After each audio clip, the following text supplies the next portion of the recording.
Hello students, welcome to my channel अंग्रेजी to English. आज हम सीखेंगे यूज ऑफ विल हैव, जिसकी पहचान होगी पास होगा। तो आइए शुरू करते हैं। मैंने आपको इससे पहले हैज हैव और हैड पढ़ाया था। हैज हैव जिसकी पहचान होती है पास है, वो प्रेजेंट टेंस को दर्शाता है।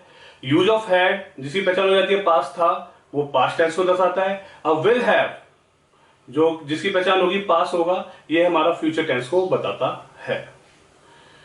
मैंने आपको पहले ही बताया था कि हैव से हमारे को किसी व्यक्ति के पास किसी व्यक्ति या वस्तु के मौजूद होने का पता चलता है या उसको उसके मालिकाना हक होने का पता चलता है। आइए उदाहरण लेते हैं। हमारा एक घर होगा या हमारे पास एक घर होगा, दोनों ही वाक्यों से हमारे को वस्तु के मौजूद होने का पता चल रहा है।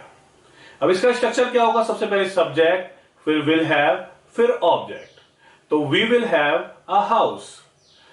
आपकी एक फैक्ट्री होगी, तो you will have a factory. Ravi के पास सब कुछ होगा, तो रवि विल हैव एवरीथिंग। मेरे पास जल्द ही एक मोबाइल होगा, I will have a mobile soon. जल्दी मेरे पास एक आईफोन होगा, तो I will have an iPhone soon. आइए हम इसका नेगेटिव स्ट्रक्चर समझते हैं।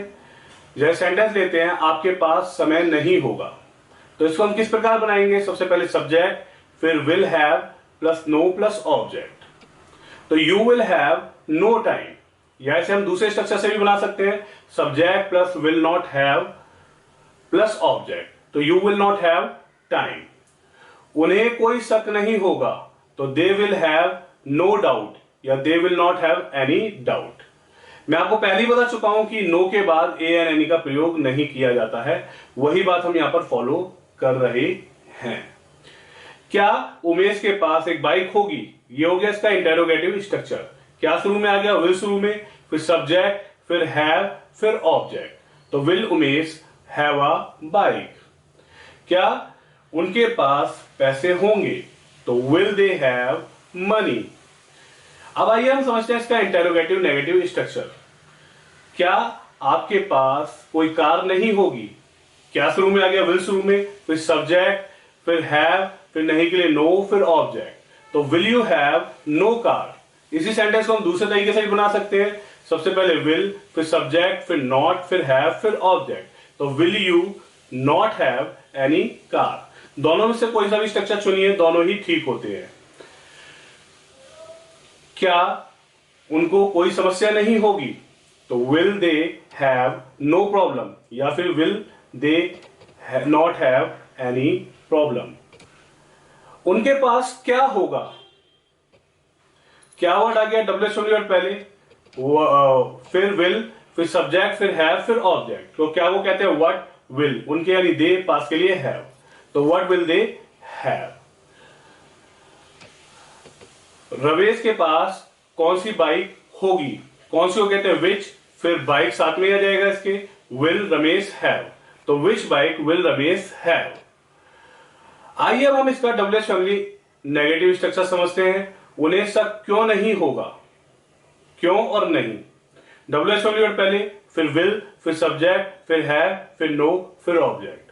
तो वाई विल, उन्हें यानी दे, हैव नहीं के नो, शक यानी डाउट। तो why will they have no doubt. इसी स्ट्रक्चर को हम दूसरे तरीके से बना सकते हैं। डब्ल्यूएच फैमिली वर्ड रखेंगे, फिर विल, फिर सब्जेक्ट, फिर नॉट, फिर हैव, फिर ऑब्जेक्ट। तो why will they not have any doubt. उन्हें कोई ऐतराज क्यों नहीं होगा? तो why will they have no objection, या फिर why will they not have any objection. उम्मीद करता हूं यहां तक आपको अच्छे से समझ में आया होगा। आइए अब हम एक बार तीनों टेंसों को कंपेयर कर लेते हैं, ताकि हम इसे अच्छे से प्रयोग कर पाए। हैड हैव का प्रयोग हम प्रेजेंट टेंस के लिए कर रहे हैं, हैड का हम पास्ट के लिए, और वही विल हैव का फ्यूचर के लिए। उदाहरण से समझते हैं। मेरी एक सरकारी नौकरी है आ गया तो present tense, I have a government job. मेरी एक सरकारी नौकरी थी से हमें पास्ट टेंस पता चल रहा है, तो हैड, तो I had a government job.